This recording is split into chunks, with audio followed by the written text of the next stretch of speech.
bacaan baik. Bismillahirrahmanirrahim. Raditu billahi rabban wa bil islami dinan wa bi Muhammadin nabiyyan wa rasulah. Rabbi zidni ilma warzuqni fahma wahdina siratal mustaqima. Allahumma ighfirli dhunubi wa liwalidayya warhamhuma kama rabbayani shaghira. Amin ya rabbal alamin. Dulu absen dulu ya. Nanti yang hadir yang hadirah ya. Sylvia, Anissa, Fitrotin, Wulandari, Amelia, Regia, Winda, hadir semua ya.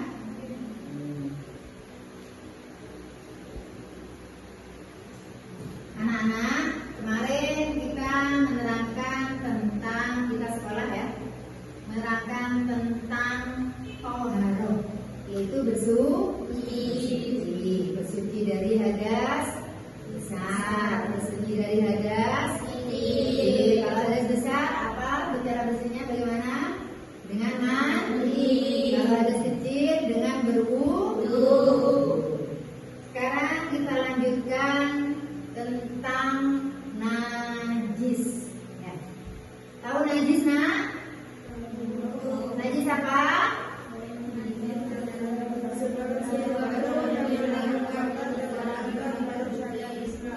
Segala sesuatu yang dianggap kotor dan menjadikan menurut syariat Islam.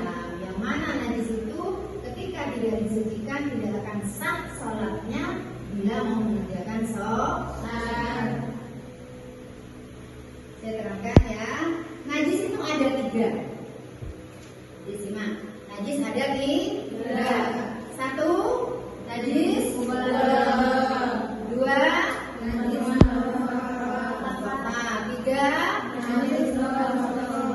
najis mutawassit. Sekarang saya terangkan apa sih najis mubalaghah itu. Najis mubalaghah itu najis yang hukumnya berat. Cara mensucikannya juga tidak sama dengan najis yang lain, karena memang berat, tidak sama dengan yang lain. Makanya dikatakan najis mubalaghah. Dari mana asalnya? Dari anjing dan babi, atau kalau Jawa itu celeng ya. Jadi liurnya najis mubalaghah. Kotoran yang ada di hidungnya anjing maksudnya ya, juga najis mubalaghah. Keringatnya juga dihukumi najis mubalaghah. Dan semua perkara yang keluar dari keduanya, yakni dari babi dan anjing, hukumnya najis mubalaghah. Sekarang bagaimana cara mensucikannya? Kalau kotoran biasa dibuang langsung disiram sudah selesai ya. Tapi kalau najis mubalaghah tidak. Kenapa? Karena hukumnya berat. Jadi ada padahal cuma air liur. Bagaimana cara mensucikannya? Harus dibasuh. 7 kali basuh. Itu ada ketentuannya. Terus kemudian salah satunya dikasih debu. Apa gunanya? Karena di debu itu mengandung pembersihan, bukan sabun ya, tapi debu. Itu bisa membersihkan bekas air liur yang menempel pada kulit manusia. Jadi setelah dibersihkan dengan debu, kemudian dibilas-bilas. Kalau dibilasi, disiramlah. Kalau masih belum bersih, Bu, apakah tidak boleh lebih dari 7 kali? Boleh, sampai bersih. Maka kita bilasi lagi sampai bersih. Paham ya? Itu najis mubalaghah. Sekarang yang kedua, najis apa tadi? Mukhafafah. Apa artinya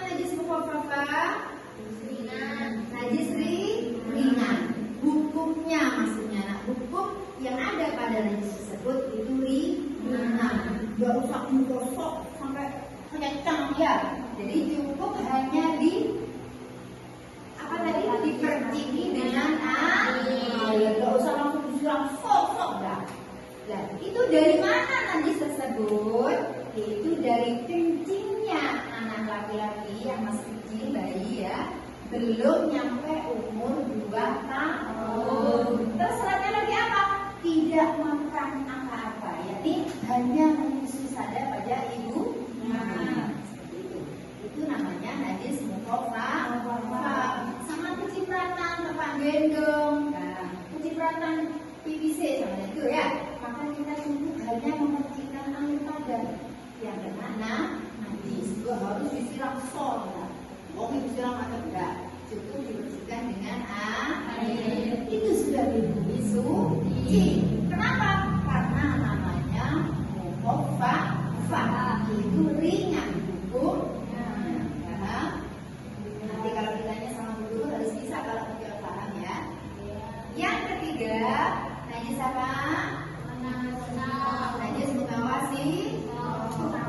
Kenapa kalau dikatakan najis mutawasito itu artinya tengah-tengah ya. Jadi najisnya ukurannya sedang, nggak begitu berat, nggak begitu ringan. Contohnya seperti apa? Ada yang tahu? Kotoran hewan. Terus apa? Darah. Apa lagi? Terus bangkai. Kalau manusia nggak najis nak. Bangkai manusia itu suci. Kalau najis nggak dimandikan nanti kalau mati ya. Tapi itu bangkai hayawan. Dikatakan bangkai karena tidak disembelih. Itu kalau hewan yang halal ya. Jadi dikatakan bangkai karena dia mati sendiri. Nah itu hukumnya bagaimana? Hukumnya najis. Kalau yang halal, kalau mati sendiri, apa juga dikatakan najis? Ayo, sama. Meskipun hewan itu halal, tapi kok mati sendiri, hukumnya tetap najis. Berarti tidak boleh dimakan. Soalnya emang sapinya gede lemu, nggak dimakan. Jangan. Kalau tidak disembelih itu namanya bangkai. Kenapa tidak disembelih dengan mengucapkan lafaz Allah? Paham ya? Terus bagaimana cara mensucikannya kalau najis mutawasito? Ayo, dibuang kotorannya dulu, kemudian disiram sampai bersih dengan air yang suci. Terus dalam hukum najis itu ada 3. Warnanya sama gitu, berarti belum suci, harus dibersihkan dulu, kemudian baru disiram dengan air yang suci. Paham ya? Kira-kira kalau ditanya bisa kan enggak? Ada satu lagi. Mutawasito dibagi menjadi 2. Ada ada airnya. Kenapa kok dikatakan hukminya? Najisnya nggak kelihatan. Ya, ada kencing di meja. Kalau masih ngerangkang sampai kering, ya, sampai kering. Terus dilihat ada yang bilang, Mbak, di situ tadi ada najis. Gimana nggak ada? Tidak kelihatan. Nah, itu namanya najis hukminya. Tapi jelas itu tadi ada, tapi sekarang sudah bersih. Bagaimana cara mensucikannya?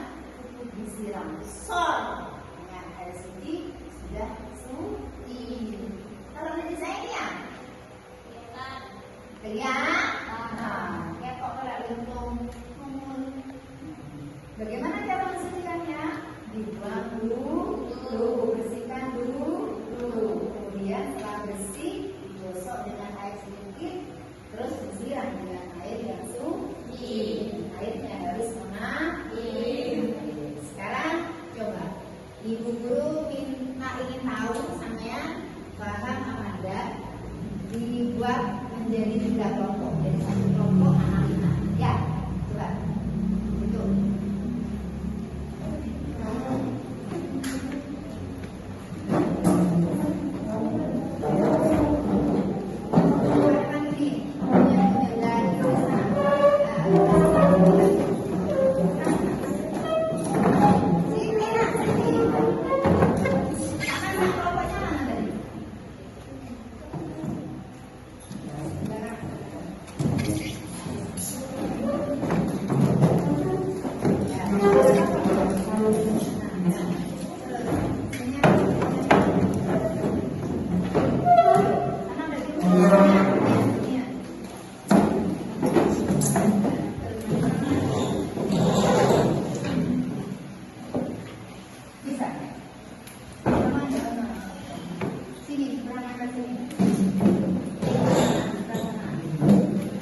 Belah dong ya. Untuk kelompok 2, carikan contoh dan cara mensucikannya ya. Nanti bisa menerangkan maju di depan. Jadi ingin tahu dulu ya apa hasil Anda. Terus untuk kelompok 2, najis umum apa ya.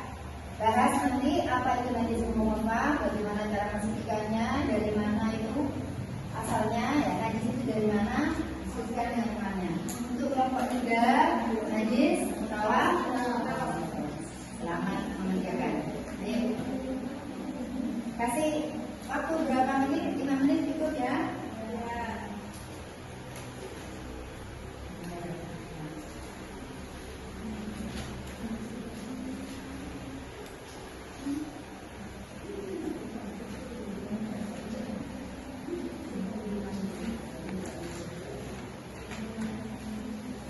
Ya sudah, di buku bisa.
Sudah ya, pembayaran tidak usah dikembalikan. Sekarang maju di depan presentasi. Ayo, kelompok 1 Bilkis maju. Hasilnya apa tadi?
Hah?